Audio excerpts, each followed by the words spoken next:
شروع اللہ کے نام سے جو بڑا مہربان نہایت رحم کرنے والا ہے۔ نبی اکرم صلی اللہ علیہ وآلہ وسلم کا فرمان ہے کہ قیامت سے پہلے 10 بڑی علامات ظاہر ہوں گی، جن میں سے دجال کا ظاہر ہونا سب سے بڑی علامت ہے۔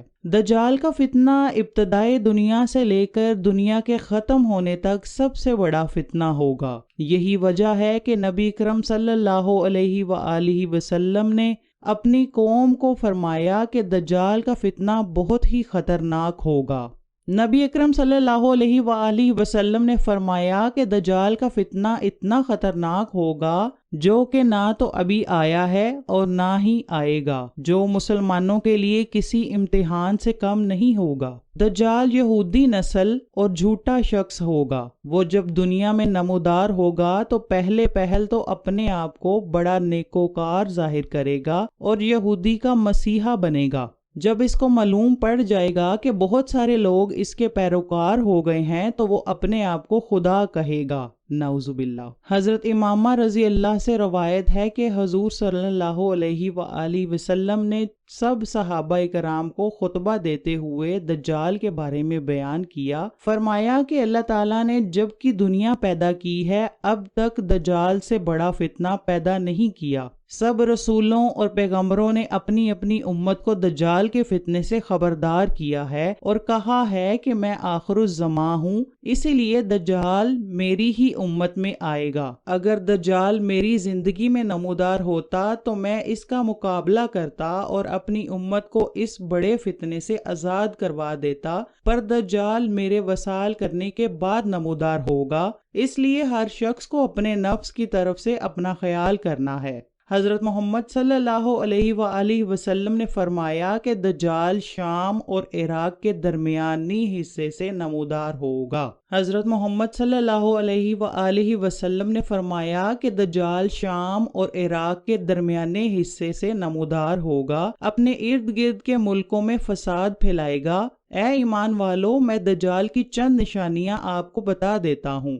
دجال پہل تو بڑا نیکوکار ہوگا، پھر وہ اپنے آپ کو خدا کہے گا، جبکہ خدا تو مرنے کے بعد ہی دکھائی دے گا۔ زندگی میں ہم خدا کو کیسے دیکھ سکتے ہیں؟ دجال ایک آنکھ سے اندھا ہوگا، ہمارا رب ایسا کبھی نہیں ہو سکتا۔ دجال کے ماتھے پر کفر لکھا ہوگا جو کہ ہر شخص صاف صاف پڑھ لے گا۔ دجال دنیاوی طور پر بہت امیر ہوگا۔ وہ جس زمین سے گزرے گا اس کو حکم دے گا کہ وہ اپنے اندر کے خزانے نکال دے تو زمین فوراً اپنے اندر سے خزانے نکال دے گی۔ یہ جنت اور دوزخ کو ساتھ لے کر پھرے گا۔ دراصل یہ الٹ ہوگا، جنت دوزخ ہوگی اور دوزخ جنت ہوگی۔ دجال جس بندے کو دوزخ میں ڈالے گا تو اس کی دوزخ کی آگ اس کے لیے جنت بن جائے گی، جس کا ذکر اللہ تعالیٰ نے سورہ کہف میں بیان کر دیا ہے۔ دجال کی دوزخ بندے کے لیے ایسا باغ ظاہر ہوگی جیسے کہ آگ حضرت ابراہیم علیہ السلام کے لیے ٹھنڈی ہو گئی تھی۔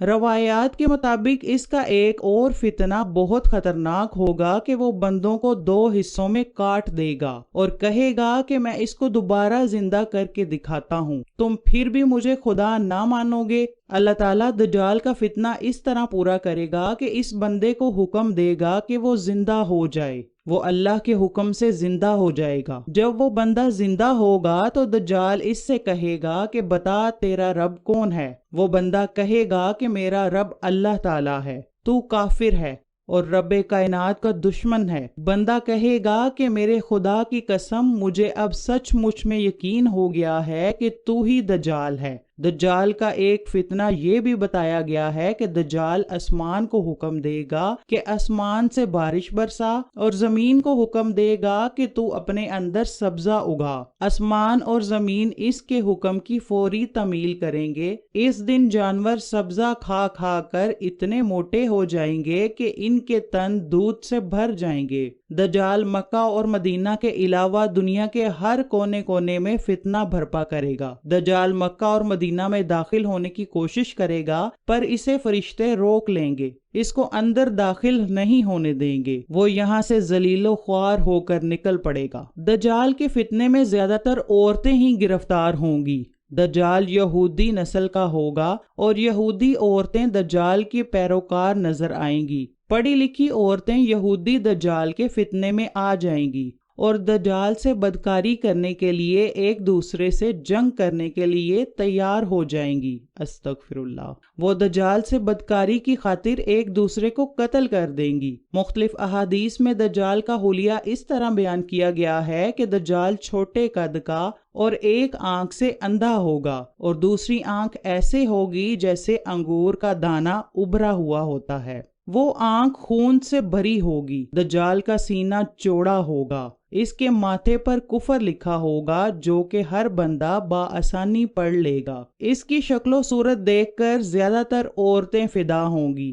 یہ گدھے پر سوار ہو کر شام اور عراق کے درمیان سے نمودار ہوگا۔ دجال اپنے آپ کو ایک نبی کہے گا۔ اس کا گزر اصفہان سے ہوگا جہاں اس کے ساتھ یہودیوں کی بہت زیادہ تعداد موجود ہوگی۔ وہ پوری دنیا میں فساد پیدا کر کے لوگوں سے اپنے آپ کو خدا کہلوائے گا۔ یہ اپنے پاس ایک آگ رکھے گا جو دوزخ کہلائے گی اور ایک باغ رکھے گا جس کو وہ جنت کہے گا، اور جس کو چاہے گا جنت میں ڈال دے گا اور جس کو چاہے گا جہنم میں ڈال دے گا۔ وہ دراصل جس کو جنت کہے گا وہ جہنم ہوگی اور جس کو جہنم تصور کرے گا وہ جنت ہوگی۔ وہ زیادہ تر مسلمانوں کو اپنی جہنم میں ڈال کر سزا دینے کی کوشش کرے گا، پر اللہ کے ہاں وہ جنت میں داخل ہوں گے۔ دجال جس کو چاہے گا کھانے پینے کے لیے چیزیں مہیا کرے گا، اور دجال کے نمودار ہونے سے 2 سال پہلے ہی قحط پڑ جائے گا، اور تیسرے سال دجال کا ظہور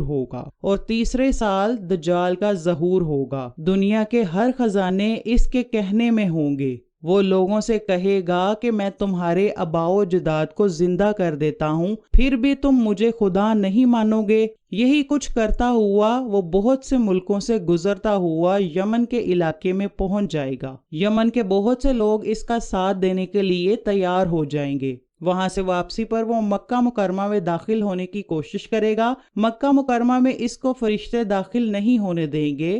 اس وقت مکہ مکرمہ میں 3 زلزلے آئیں گے۔ لوگ مکہ مکرمہ سے ان زلزلوں سے اپنی جان بچانے کے لیے باہر کو بھاگیں گے اور دجال ان کو نگل جائے گا۔ مدینہ سے دجال شام جانے کی تیاری کرے گا اور اس کے جانے سے پہلے ہی امام مہدی وہاں پہنچ چکے ہوں گے۔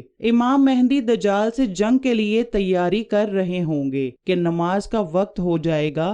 امام مہدی نماز کی امامت کروانے کے لیے امامت کی جگہ پر جائیں گے تو اسی وقت حضرت عیسیٰ علیہ السلام کا ظہور ہو جائے گا۔ نماز سے فارغ ہونے کے بعد امام مہدی حضرت عیسیٰ علیہ السلام سے ملیں گے۔ اسی جنگ میں حضرت عیسیٰ علیہ السلام دجال کو بیت المقدس کے قریب قتل کر دیں گے اور اس کی لاش کو ایک دردناک عذاب دیا جائے گا۔ اللہ تعالیٰ سے دعا ہے کہ اللہ تعالیٰ ہمیں دجالی فتنوں سے بچا کے رکھے۔ آمین۔